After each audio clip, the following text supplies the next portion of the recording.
Hello students, कैसे हैं आप सभी लोग। आई होप आप सभी बहुत अच्छे होंगे एंड मन लगाकर पढ़ाई कर रहे होंगे।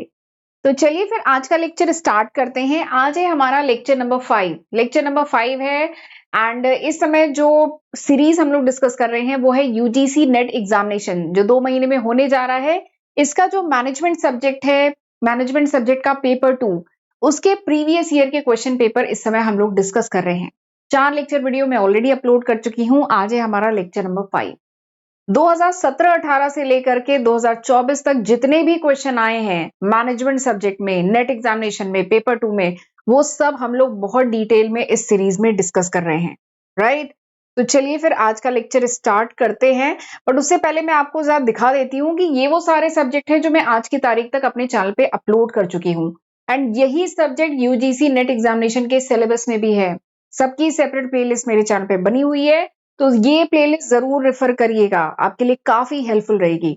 और अगर सिलेबस को लेके कोई डाउट है कि सिलेबस क्या है मैनेजमेंट सब्जेक्ट का, या कॉमर्स में अगर आप नेट का एग्जामिनेशन दे रहे हैं तो सब्जेक्ट क्या है, सिलेबस क्या है, तो उसके रिगार्डिंग डाउट हो तो मैं ऑलरेडी उस पर वीडियो लेक्चर बना चुकी हूँ, तो वो भी आप रेफर कर सकते हैं।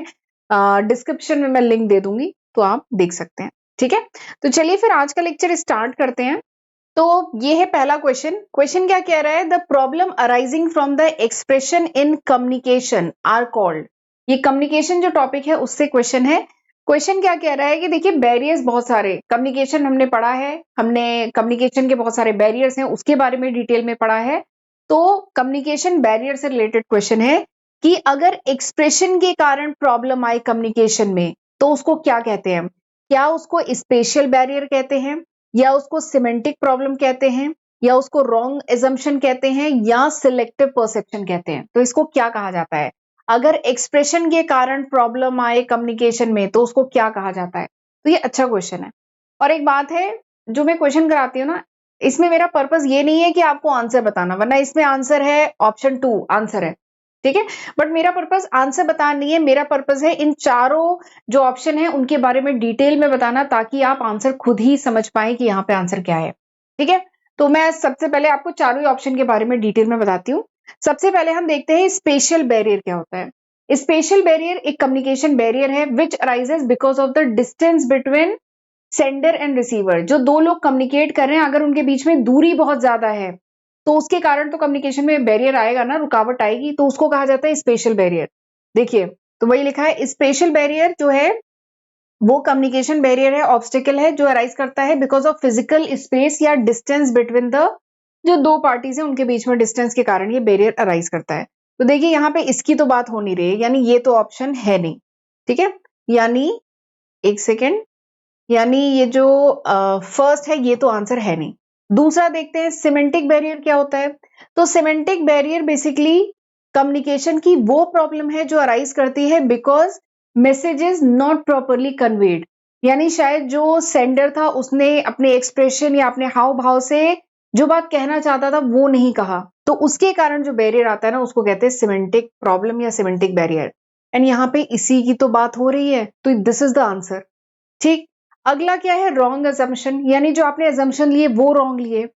तो रॉन्ग अजम्पशन ये भी एक कह लीजिए बैरियर है जिसके कारण क्या आती है? मिसअंडरस्टैंडिंग आती है, कॉन्फ्लिक्ट्स आती है, टाइम वेस्ट होता है।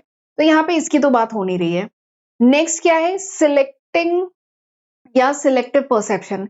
क्या होता है ना, कोई हमें कोई बात कह रहा है लेकिन हम क्या करते हैं, हम अनकॉन्शियसली उसे फिल्टर कर देते हैं और फिर हम उन बातों को सुनते हैं जो हमारे कह लीजिए बिलीफ से, जो हमारी वैल्यू से अलाइन होती है।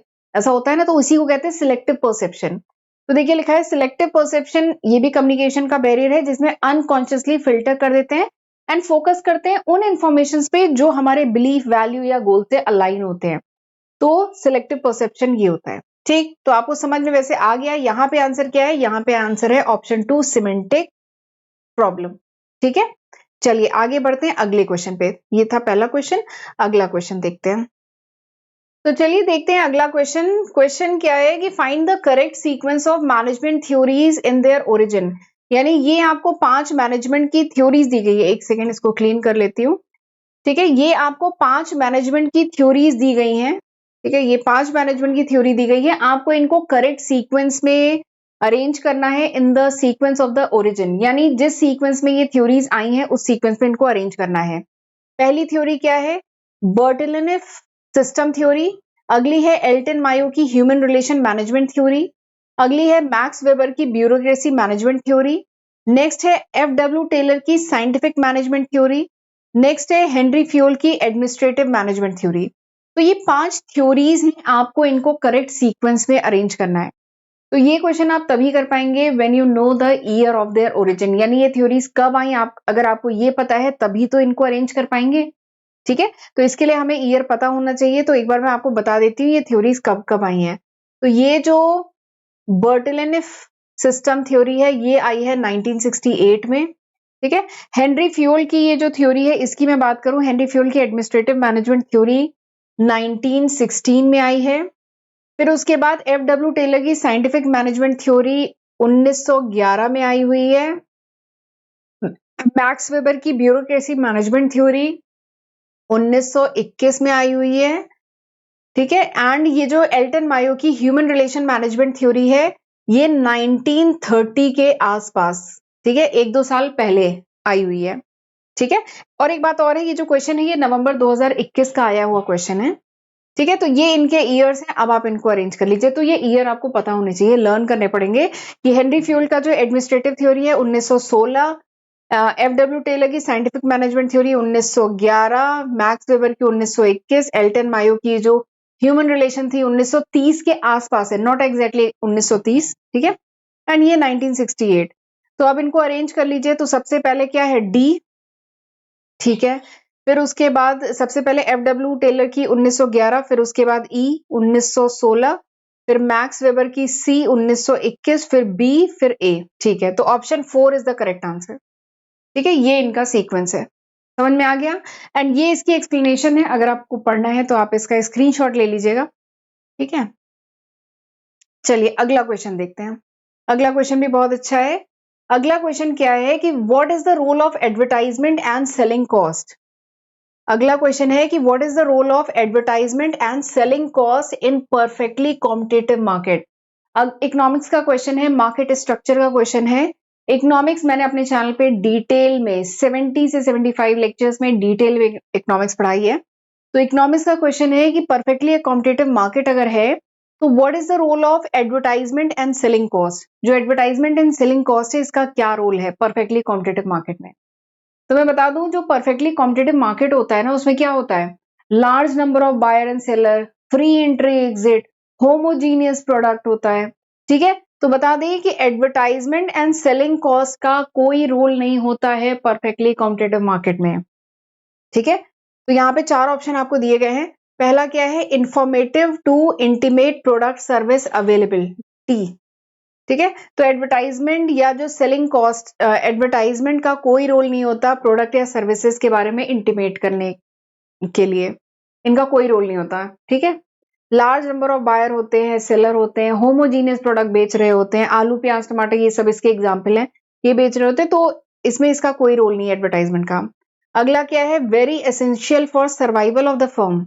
तो परफेक्टली कॉम्पिटिटिव मार्केट में इसका कोई रोल नहीं है कि ये बहुत जरूरी है, एडवर्टाइजमेंट एंड सेलिंग कॉस्ट बहुत जरूरी है सर्वाइवल के लिए, तो ऐसा भी एकदम नहीं होता है। अगला क्या है? Influencing buyer behaviour. तो ये क्या बायर के बिहेवियर को इन्फ्लुएंस करता है? नहीं। तो ये तीनों तो कंफर्म नहीं है। तो हो क्या आंसर सकता है? ये ऑप्शन 2 कि इनलार्जिंग मार्केट साइज। तो हाँ ठीक है, अगर परफेक्टली कॉम्पिटिटिव मार्केट है तो उसमें एडवर्टाइजमेंट या सेलिंग कॉस्ट का ये रोल हो सकता है कि जो मार्केट साइज है उसको इनलार्ज करने में हेल्प कर सकता है। ठीक है, और ये एक बार इसकी एक्सप्लेनेशन है, एक बार पढ़ लीजिएगा, स्क्रीनशॉट ले लीजिएगा। चलिए आगे बढ़ते हैं, अगला क्वेश्चन देखते हैं। अगला क्वेश्चन क्या है कि which one of the following measure better explain the inflation in the economic ecosystem. Economic ecosystem में, ठीक है, हमें अगर इन्फ्लेशन मेजर करना है तो सबसे बढ़िया इंडिकेटर कौन सा है? क्या जीएनपी डिफ्लेटर है, या डब्ल्यूपीआई है, या सीपीआई है, या rate of change in GNP deflator है? कौन सा है? कौन सा है बेटर, कौन इसमें बेटर एक्सप्लेन करेगा inflation in the economic ecosystem? ठीक है, कौन बेटर एक्सप्लेन करेगा, तो ये आपको बताना है। तो मैं आपको बता दूं, rate of change in GNP deflator. Rate of change in GNP deflator ना, this is the best measure for measuring the inflation in the economic ecosystem. ये देखिए मैंने लिखा है rate of change in GNP, GNP मतलब gross national product deflator है, इसी को इन्फ्लेशन रेट भी कहते हैं। एंड ये मेजर करता है percentage change in overall price level, कितना परसेंटेज चेंज हुआ overall price level of goods and services किसी इकोनॉमी में over a period of time. तो ये सबसे बेस्ट इंडिकेटर है, ठीक है। जबकि जो जीएनपी डिफ्लेटर होता है, जो पहला ये ऑप्शन है, जबकि जो जीएनपी डिफ्लेटर है ये केवल ओवरऑल प्राइस लेवल बताता है, किसी भी इकोनॉमी में किसी भी पीरियड में ओवरऑल कितनी प्राइस लेवल क्या रहा ये बताता है। जबकि हम जानते हैं WPI होलसेल प्राइस इंडेक्स क्या बताता है, average price in wholesale market, ये होलसेल मार्केट में क्या एवरेज प्राइस में क्या चेंज हुआ ये बताता है। जबकि CPI कंज्यूमर प्राइस इंडेक्स क्या होता है, एक बास्केट गुड्स एंड सर्विसेज की उनमें क्या चेंज आया, एवरेज चेंज क्या आया, एक फिक्स बास्केट होता है गुड्स एंड सर्विसेज का, उसमें क्या चेंज आया वो CPI बताता है। तो ये तो होलसेल के लिए बताता है, ये fix basket of goods and services का बताता है, ठीक है। तो यहाँ पे आंसर क्या है, यहाँ पे आंसर है ऑप्शन 4, ठीक है। चलिए अगले क्वेश्चन पे चलते हैं। आज ये मेरा 5वां लेक्चर है, आज बहुत दिनों बाद मैं लेक्चर रिकॉर्ड कर रही हूँ, ऑलमोस्ट 5 दिन के बाद लेक्चर रिकॉर्ड कर रही हूँ, और आज मैंने 5 लेक्चर रिकॉर्ड किए हैं, ये मेरा 5वां लेक्चर है, तो इसीलिए अब मैं थोड़ा सा, चलिए अगला क्वेश्चन देखते हैं। अगला क्वेश्चन क्या है, a price ceiling below the equilibrium price of a commodity, ठीक है। Price ceiling below the equilibrium price of a commodity lead to, यानी अगर प्राइस सीलिंग इक्विलिब्रियम प्राइस से बिलो है, ठीक है, प्राइस सीलिंग अगर इक्विलिब्रियम प्राइस से बिलो है तब क्या होता है, commodity glut in the market, shortage of commodity, demand erosion, black marketing, क्या होता है आपको ये बताना है। तो मैं बता दूं, अगर price ceiling is less than, अगर प्राइस सीलिंग लेस देन नहीं बिलो है, अगर प्राइस सीलिंग जो है अगर वो बिलो है इक्विलिब्रियम प्राइस से, तो क्या होता है, डिमांड ज्यादा होता है एंड सप्लाई कम होती है, ठीक है। अगर प्राइस सीलिंग इक्विलिब्रियम प्राइस से बिलो है तो डिमांड बहुत ज्यादा होती है, सप्लाई बहुत कम होती है, और अगर डिमांड बहुत ज्यादा है सप्लाई बहुत कम है तो क्या होगी, शॉर्टेज ऑफ कमोडिटी होगी, और क्या होगा, ब्लैक मार्केटिंग होगा, जैसा कोरोना टाइम में इंजेक्शंस के लिए ऑक्सीजन सिलेंडर के लिए हुआ था, तो वही है। तो यहाँ पे बोल रहा है कि प्राइस सीलिंग अगर बिलो है इक्विलिब्रियम प्राइस से तो डिमांड ज्यादा होगी सप्लाई कम होगी, ठीक है। एंड तो यानी आंसर आपको समझ में आ रहा होगा, बी एंड डी कहाँ पे, यानी ये option 3 is the correct answer, ठीक। मैं इसके साथ एक और इंफॉर्मेशन आपको देती हूँ, अगर प्राइस फ्लोर, अगर प्राइस फ्लोर एबव है, प्राइस फ्लोर एबव है इक्विलिब्रियम प्राइस से, तो उस केस में क्या होता है, जस्ट अपोजिट, डिमांड कम होती है सप्लाई बहुत ज्यादा होती है।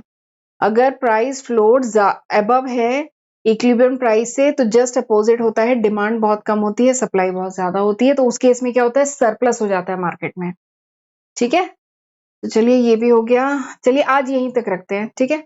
अगले क्वेश्चन पे, ये स्क्रीन भी आज कुछ प्रॉब्लम दे रहा है, ठीक है।